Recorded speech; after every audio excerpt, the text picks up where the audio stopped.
Hey guys, this is Terrance Keith with the Media. I'm a top rank knockout, and I want to give a shout out to Sauce Tech. Thank you. You know the vibes.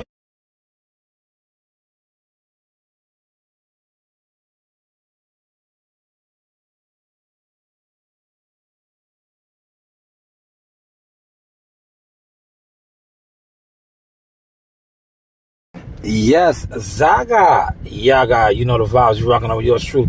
Showtime, Sizzle, I am the source. So once again, you see fighters falling victim to the media. Upon, getting some exclusive ESJ footage,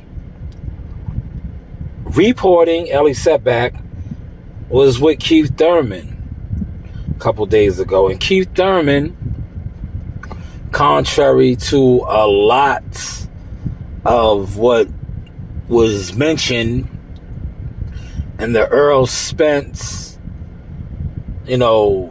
Ellie footage, interviews, things of that nature, it was kind of different. We're going to get to a little bit of that. We got some time. So let's get to some Earl Spence with Ellie Setback. And then we'll get to Keith Thurman.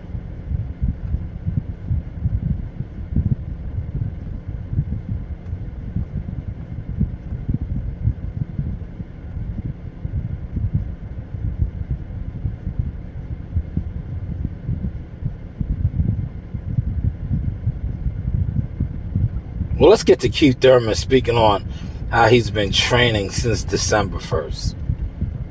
Comes next in my career. I'm always willing to fight the best. Well, I'll tell you what I'm impressed, and he has something to do with it. When was the last time you fought? Over a year ago. But if you look in the mirror, you look in shape. You didn't balloon up to 200 pounds. You look like nice. We were in camp in December for the political squeeze to put Spence in the ring. In February, he gets into another car accident, Luckily, he's got that armored tank of a truck now out there, and he was okay. But, I got into an accident before the Sean Porter fight, All right, let's stop that. I want y'all to pay attention to what he said. The political squeeze to get Spence in the ring in February.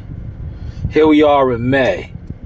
So was that part of the play of Earl Spence's car accident and things started hurting? Remember, he told Brian Custer things started hurting because according to Thurman, he's been training since December and they were supposed to fight in February. But let you guys tell it. The only fight Earl Spence wants is Crawford. But I think had Earl Spence not had that accident, it might have been Keith Thurman. But let's hear what Earl has to say. No tune-ups.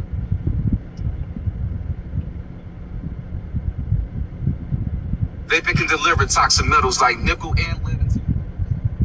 This is the Sauce Experience. Just giving y'all a little bit of sauce. Courtesy of, like I said, Ellie Setback. $1 that Gervonta Davis will win. I know you didn't bet $1 million. Drake bet $1 million on everybody. Drake. You won $380,000. This is Ellie Setback once again. Audio. What do you do when you win all these bets in boxing? First of all, do people pay up? Yeah, for sure. Okay. Well, I don't know what he do. He gamble, but Drake gamble a lot. Drake gamble on everything. A little too much? I ain't too much that he got it, so. It's a bad habit if you lose $1 million on a fight. Yeah, it's a bad habit, but I guess he got it to lose. I ain't betting $1 million. He's not betting $1 million, but remember, He wanted to bet Crawford $1 million. That's another video for another time. Sometimes it just depends. It depends. I might. So yeah. So yesterday you said your biggest win was Kell Brook in England. Yeah. And then you said Ugas, right? Nah, I say Ugas. I don't think I gave a second. You don't have a second biggest win? Nah. But if you beat Crawford, that would be the biggest win. That'd be the biggest. Derek says when you beat Crawford, that will be your biggest win. That'd be the biggest win. That's exciting. I hope the fight happens. But I feel like all my wins are big wins because everything led up to the moment of me fighting Terrance Crawford. If I wanted to be Kell Brook or be Ugas or them other guys, I'd never get to this point. So I feel like every fight is a big fight. I feel like the moment where you don't feel like, oh, this fight is easy fight, or this fight not a big fight, and you see a lot of guys, a lot of gag and end up losing and get knocked out, or a huge loss on their record. So I take every fight is a big fight. Well, no, you have a philosophy of no tune-ups, which it's hard for other fighters to do that, right? You can't. Most people like tune-ups. Not you.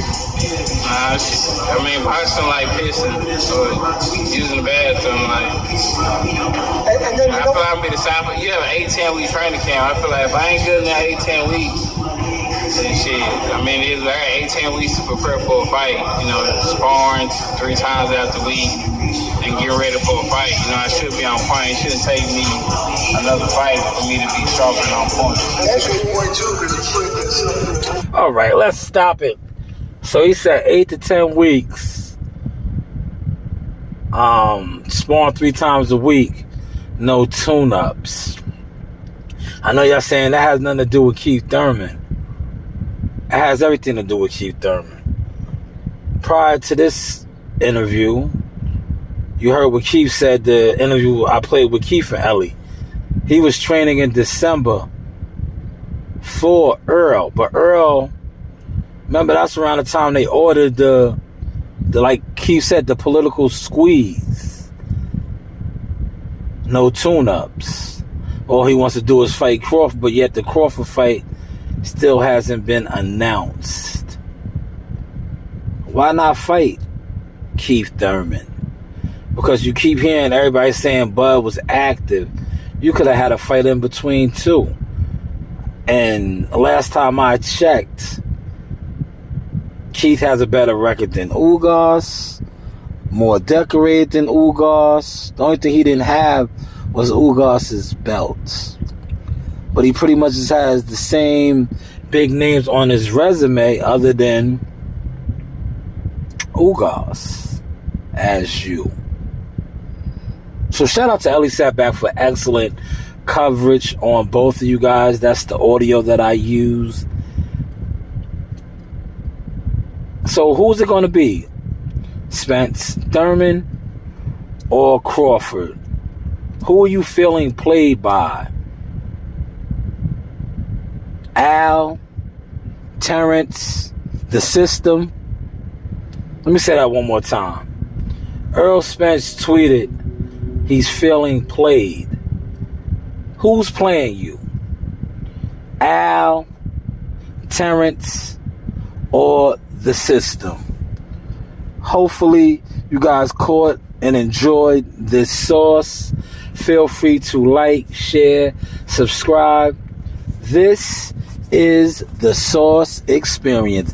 Zaga, yaga, ahala.